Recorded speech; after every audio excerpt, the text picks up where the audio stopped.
بسم اللہ الرحمن الرحیم۔ السلام علیکم۔ میں نے برسوں پہلے انگریزی کی کسی طبی کتاب میں بہترین زندگی کے 40 بہترین اصول پڑھے تھے۔ میں نے وہ صفحات کاپی کر کے اپنے پاس رکھ لیے۔ میں گاہے بگاہے یہ صفحات نکال کر پڑھتا رہتا تھا۔ میں ان اصولوں پر عمل کی کوشش بھی کرتا تھا۔ میں نے 10 سال قبل تفاسیر اور احادیث کا مطالعہ شروع کیا تو پتہ چلا یہ 40 اصول دنیا کے کسی طبی ادارے یا یورپ اور امریکہ کے کسی سیلف ہیلپ انسٹیٹیوٹ نے ڈیولپ نہیں کیے۔ یہ تمام اصول ہمارے پیارے رسول صلی اللہ علیہ وسلم کی حیات طیبہ کا نچوڑ ہیں۔ یہ سیرت النبی صلی اللہ علیہ وسلم سے اخذ کیے گئے ہیں۔ ہمارے رسول صلی اللہ علیہ وسلم نے پوری زندگی اپنے اصحاب رضی اللہ تعالیٰ عنہ کو ان اصولوں کی ٹریننگ دی۔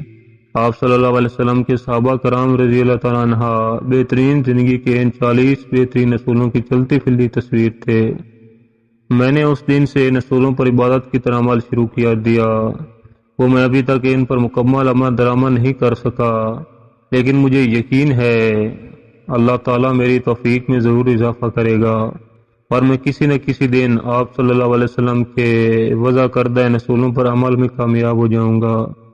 یہ 40 اصول کیا ہیں؟ آپ وہ اصول اور ان اصولوں کی جدید سائنسی توجیہات ملاحظہ کیجئے۔ مجھ سے اگر تشریح میں کوئی غلطی ہو جائے تو مجھے معاف کر دیجئے گا۔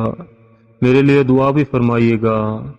آپ صلی اللہ علیہ وسلم نے فرمایا، فجر اور اشراق، عصر اور مغرب اور عشاء کے دوران سونے سے باز رہا کرو۔ اس فرمان میں بے شمار طبی حکمتیں پوشیدہ ہیں۔ مثلا آج میڈیکل سائنس نے ڈسکور کیا ہے کہ پورے ارض پر فجر اور اشراق کے دوران آکسیجن کی مقدار سب سے زیادہ ہوتی ہے۔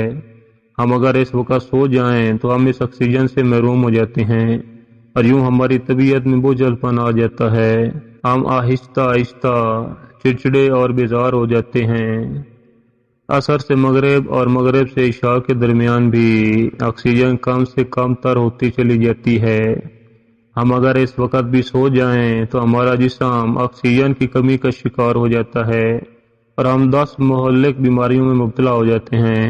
دمہ بھی ان 10 بیماریوں میں شامل ہے۔ چنانچہ آپ یہ اوقات جاگ کر گزاریں، آپ پوری زندگی صحت مند رہیں گے۔ میرا تجربہ ہے، ہم اگر ان 3 اوقات میں واک کریں تو ہماری طبیعت میں بشاشیت آ جاتی ہے۔ آپ صلی اللہ علیہ وسلم نے فرمایا، بدبودار اور گندے لوگوں کے ساتھ نہ بیٹھا کرو۔ یہ حکم بھی حکمت سے لبالب ہے۔ بدبو انسان کو ڈپریس کرتی ہے جبکہ خوشبو ہماری توانائی میں اضافے کا باعث بنتی ہے۔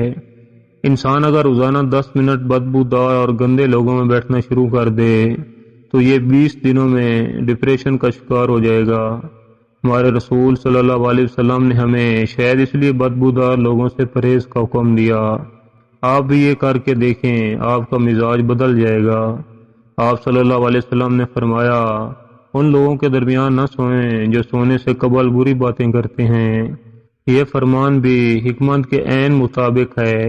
آج سائنس نے ڈسکور کیا، نیند سے قبل ہماری آخری گفتگو ہمارے خوابوں کا موضوع ہوتی ہے اور یہ خواب ہمارے اگلے دن کا موڈ طے کرتے ہیں۔ ہم اگر برا سن کر سوئیں گے تو ہم برے خواب دیکھیں گے اور ہمارے برے خواب ہمارے آنے والے دن کا موڈ بن جائیں گے۔ ہم خوابوں کے طے کردہ موڈ کے مطابق دن گزارتے ہیں۔ چنانچہ نیند سے قبل ہماری آخری محفل اچھی ہونی چاہیے، ہمارا اگلا دن اچھا گزرے گا۔ فرمایا، تم بائیں ہاتھ سے نہ کھاؤ۔ یہ فرمان بھی عین سائنسی ہے۔ ہمارے دماغ کے 2 حصے ہیں، دایاں اور بایاں۔ دایاں حصہ مثبت اور بایاں منفی ہوتا ہے۔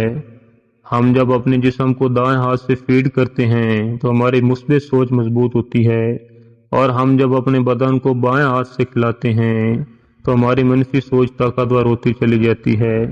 آپ مشاہدہ کر لیں، آپ کو بائیں ہاتھ سے کھانے والے اکثر لوگ منفی ملیں گے۔ یہ آپ کو ہمیشہ شکوہ شکایت، غیبت اور دوسروں کو نقصان پہنچاتے نظر آئیں گے۔ فرمایا، منہ سے کھانا نکال کر نہ کھاؤ۔